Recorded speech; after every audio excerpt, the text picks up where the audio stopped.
Okay, this is Gene Skaggs in Nashville, Tennessee. And what we're going to focus on today, myself and Andrea, is we're going to look at quantum touch and the way you look at lower back issues. But also what I'm going to do is, after each session, I like to give something to people what I call where they can be proactive in the issues. Because what happens is, clients that come to you, it's basically like they wake up in the morning, they turn the stove on, they put their hand on the stove, and they, oh, my hand's killing me. And they come over and see Gene. Gene works and says, oh, it feels so good.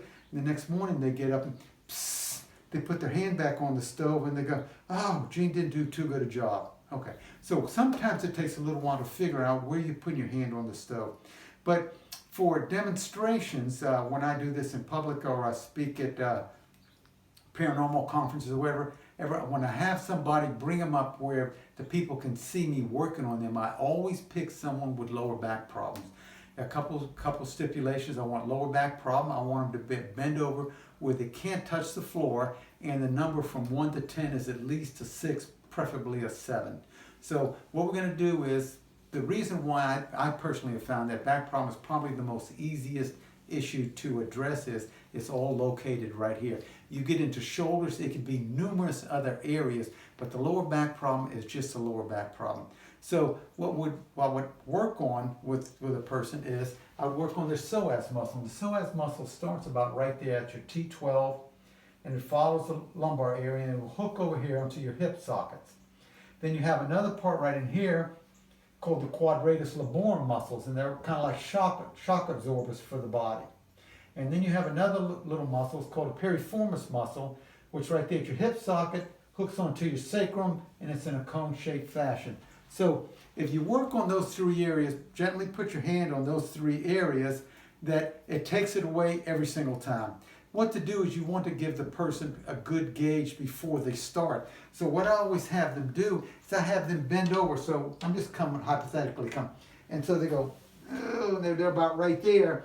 And so they are 13 inches from the ground, and I would ask them, what number is that? And they'll say, oh, that's about a 7. So after I get done working on them, I'll have them go, whoop, and they go, oh my, you got that? And now they're only 7 inches from the ground, and I ask them the number, and they'll say like a 2 or 3. So they haven't touched the ground, and they're not at a 0, but they got about a 50% improvement, and get done working on them with no cracking bones, no pills, no side effects. Now, what you want to do is have the person be proactive again. So I give them a couple exercises to do with their lower back. Now this will also work in other areas that they have, I incorporate them, but this really works well in that. Now, the first thing I have them do is I call it Jesus on the cross. Everybody's got a good picture of what Jesus on the cross looks like. This is exactly what's designed for your back to use. I haven't found anybody that can find it yet. Now there's a number right here, 1953. I don't know if that'll help you. If anybody can find this thing again, and I've been on the internet and like that, please get back with me because I would like to order some. So, but not, you can use a towel. A towel will work just as nice. You just get a towel, get it long ways, you fold it in half like that. And then what you're going to do is you're just going to roll it up.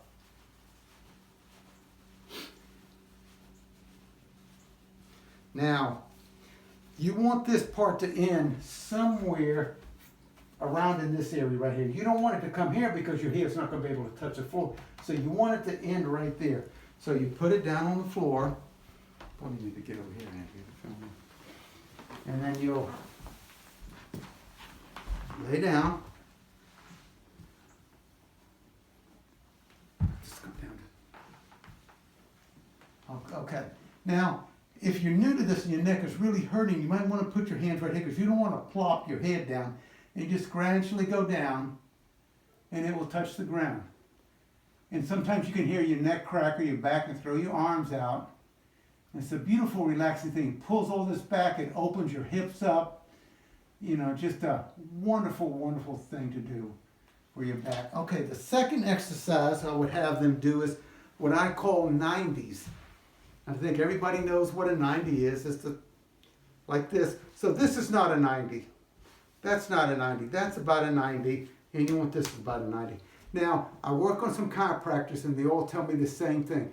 They love people who do yoga and stretch because they pull muscles and got to see them. So if this is as far as you can go, that's all you do. You don't go any further. But eventually what you'll do is you'll lay down over the thing like this. That's one place. And then you'll come over here. And then you'll come over here. And then you'll come here. And Jean, how long do you hold those? Thank you for asking that. I would say maybe 30, 45 seconds. For the purpose of this, I'm just going through it. Thank you for that reminder right there. So I'd say a good 30 seconds. You can do it as long as you want. It's very comfortable. It's very relaxing. So you want to get the other side, do the same thing. You'll come over, get yourself some 90s going right in here. Now this side's a little tighter for me. I can go down, but I can really feel it a lot more. So I'll go down here.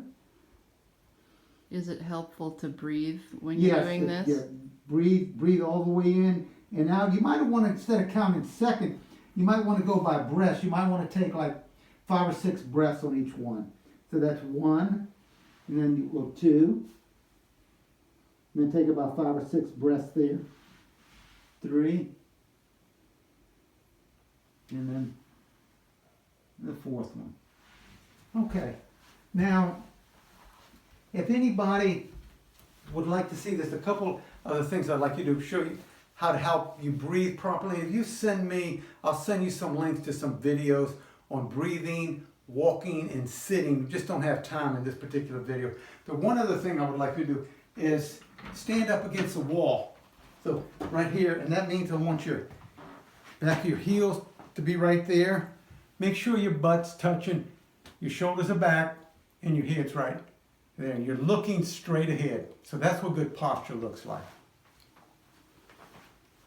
This is what you don't want to do. There's a tendency you'll do this. You don't want to do that, or just like that. See, my hands are right here by my side. Watch if my shoulders go this way. See how they move? You want your shoulders to be back where your hands will touch it right there. Okay, so looking forward to some comments and some likes, and you'll find these on YouTube. So thank you very much.